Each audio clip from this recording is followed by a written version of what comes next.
Assalamualaikum warahmatullahi wabarakatuh. Salam sejahtera bagi kita semua. Jumpa lagi pada Dadang Suwana Channel. Kali ini kita akan membahas tentang Jakarta Baru dari sisi manajemen pemerintahan setelah perpindahan ibu kota negara. Pemirsa, saya adalah guru besar pada manajemen Fakultas Manajemen Pemerintahan di Institut Pemerintahan Dalam Negeri di Jatinangor, Sumedang.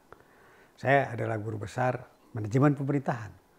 Salah satu kunci bahwa suatu pemerintahan akan berhasil, termasuk pemerintah daerah, adalah bagaimana manajemen pemerintahannya dikelola dengan baik.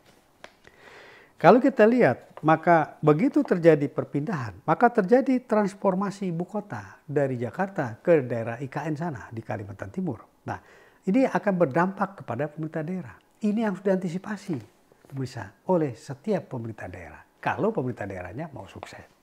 Jadi potensi perubahan manajemen di pemerintah DKI antara lain kalau saya amati barangkali yang pertama yang akan berubah. Yang pertama adalah struktur pemerintahannya.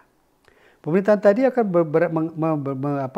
mengalami reduksi struktur.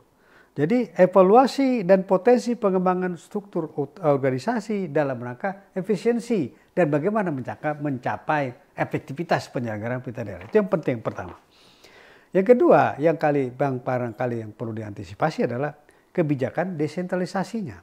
Bahwa penyesuaian kebijakan itu menimbulkan adalah potensi penyesuaian kebijakan dari desentralisasi untuk respon terhadap perubahan. Nanti akan masuk di situ desentralisasi akan memunculkan otonomi daerah. Bagaimana kebijakan? Yang ketiga adalah dinamika pemerintahan. Perubahan proses keputusan itu akan mengalami perubahan-perubahan. Nah, bagaimana dinamika pemerintahan tersebut, mengantisipasi tersebut.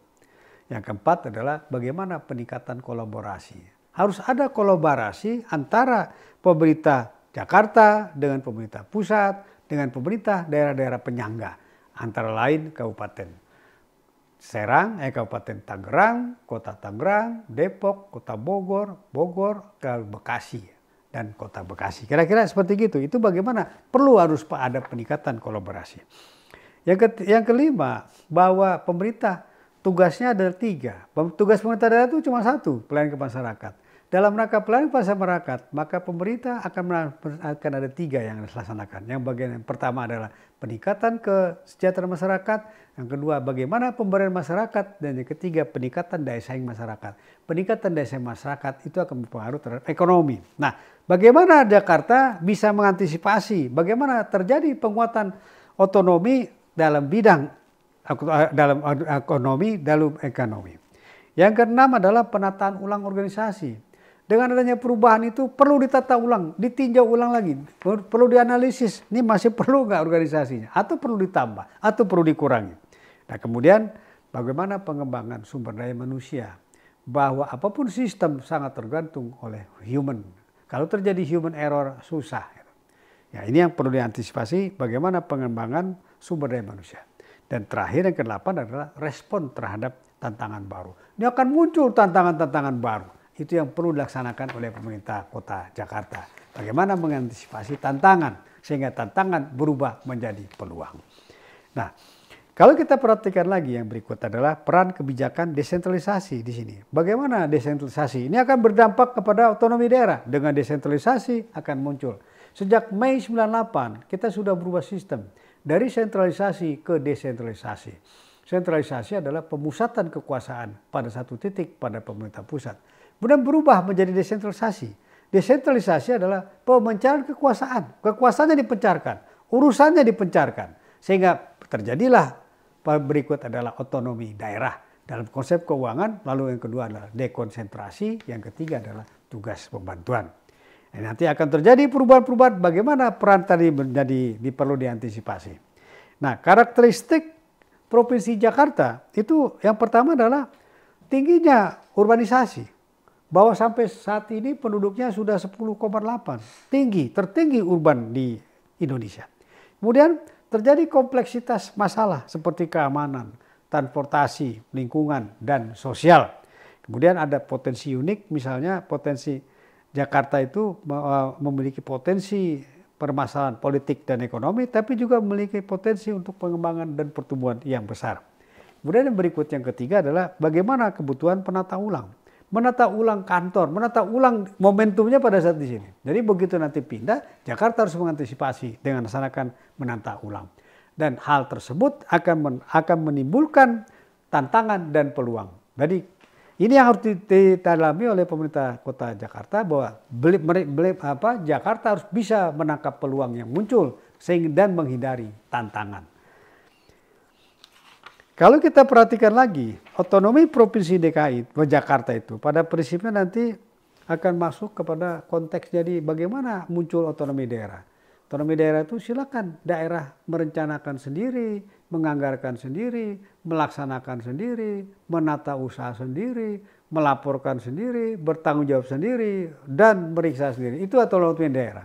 Jadi begitu berpindah dari sentralisasi menjadi sentralisasi, muncullah otonomi daerah. Otonomi daerah ini adalah peluang sekaligus tantangan dari Kota Jakarta. Nah, ini bisa nggak menangkap peluang ini? Ya, kalau momentumnya lewat, habis. Itu jadi lewat karena biasanya setelah lewat sudah susah lagi. Nah, kalau kita lihat ini perbandingan kewenangan ini, jadi nanti kewenangan dengan pindah itu akan timbul otonomi khusus, lalu akan menjadi kewenangan kabupaten kota menjadi berubah. Jadi itu yang perlu diantisipasi. Lalu bagaimana kewenangan otonomi provinsi. Nah kemudian berikutnya lagi bagaimana kewenangan otonomi khusus istimewa. Nah ini kewenangan ini menjadi dasar. Kewenangan kalau dalam ilmu pemerintahan menjadi urusan. Ini urusan siapa? Ini namanya ada urusan wajib dan ada urusan pilihan. Nah ini yang perlu diantisipasi.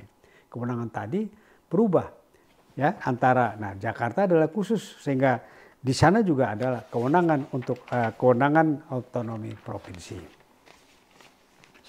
Kalau kita lihat nanti kewenangan provinsi sesuai dengan Undang-Undang 29 tahun 2007, yang pertama provinsi sebagai ibu kota negara. Ya sudah akan berubah. Kemudian juga otonomi daerah. Bahwa pelaksanaan otonomi daerah di lingkup provinsi ini akan berbeda dengan daerah-daerah lain. Kemudian kompleksitas permasalahan.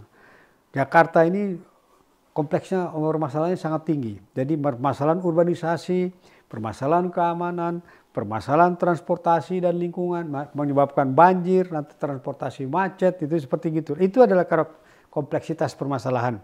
Kemudian peran provinsi sebagai ibu kota dulu sebagai ibu kota negara, sekarang tidak itu akan berubah. Nah kemudian juga pemilihan gubernur, lalu bagaimana pengangkatan calon wakil wali kota misalnya, lalu bagaimana rencana tata ruang, ini harus diperhatikan. Lalu kawasan khusus, lalu pendanaan kekhususan. Ini yang harus diantisipasi oleh Kota Jakarta. Nah, berdasarkan Undang-Undang 29 tahun 2007 tadi, maka kewenangan provinsi itu adalah yang pertama itu Jakarta adalah sebagai daerah otonom tunggal. Kemudian yang kedua sebagai ibu kota negara. Nah, daerah otonom tunggal itu akan menyebabkan adanya otonomi kabupaten, otonomi provinsi. Lalu akan meningkatkan, termasuk ke bawahnya adalah perangkat-perangkat daerah. Nah, sedangkan sebagai ibu kota negara, maka menimbulkan daerah otonomi khusus. Nah, di situ akan ada deputi gubernur Jakarta. Nah, nanti akan ada bentuk-bentuk pemerintahan Jakarta, strukturnya itu harus dikembangkan. Ini yang harus diantisipasi oleh pemerintah Kota Jakarta, mau apa rasanya. Jadi dengan adanya perpindahan itu juga peluang sekaligus tantangan. Bisa memanfaatkan. Salah satu manfaatnya adalah bagaimana menata struktur organisasi kelembagaan yang sudah ada. Nah kemudian dengan adanya undang-undang tadi, undang-undang Jakarta yang lama itu, maka lalu timbullah Perpres 55, Perpres 85 itu nanti ada 4 deputi bidang tata ruang lingkungan hidup, deputi bidang pengendalian penduduk, deputi bidang perindustrian dan perdagangan, serta deputi pariwisata dan budaya.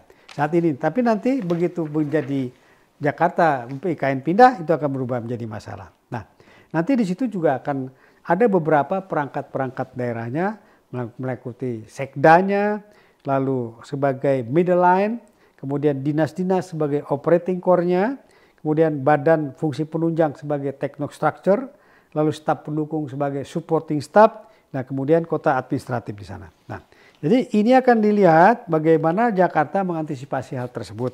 Nanti akan ada analisis, perlu dilaksanakan analisis terhadap struktur organisasi, ya termasuk fungsi dinas, bagaimana fungsi koordinasi, bagaimana pelimpahan kewenangan.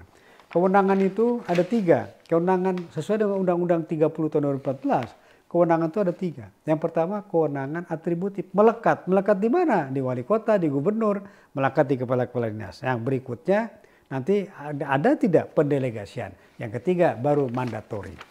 Nah kemudian nanti kalau kita lihat analitik struktur organisasi, nah ini akan kita yang ini dibahas di sini. Nah kemudian nanti dari sini kami mengusulkan tentang gambaran struktur yang bisa diusulkan, lalu detail, perlu ada detail pengurangan posisi kunci, perlu ada peningkatan peran kecamatan dan kelurahan, khusus Jakarta itu. Nah kemudian bagaimana mengoptimalkan kualifikasi jabatan, lalu bagaimana tentang manfaat dan efisiensi. Pemirsa, demikian yang bisa kita diskusikan pada kali ini, kesempatan kali ini. Terima kasih atas perhatian. Mohon maaf atas kekurangan, semoga bermanfaat, semoga menjadi nilai ibadah bagi kita semua. Kita akhiri, Assalamualaikum warahmatullahi wabarakatuh.